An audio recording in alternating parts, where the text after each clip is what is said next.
my dear friends. This is the Twigisha University. This school will help you to know English very better. You will speak English faithfully without mistakes. Try to visit us on Twigisha University.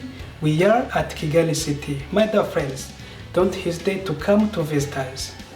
Habari zenu ndugu wapenzi watazamaji wa masomo yetu ya Kiswahili. This is Twigisha University.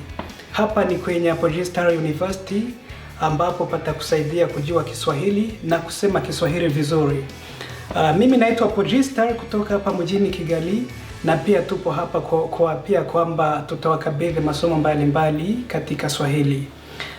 Muraboneza nshuti bavandimwe banyeshuri cyangwa se n'abandi bashaka kwiga iyi na Twigisha University.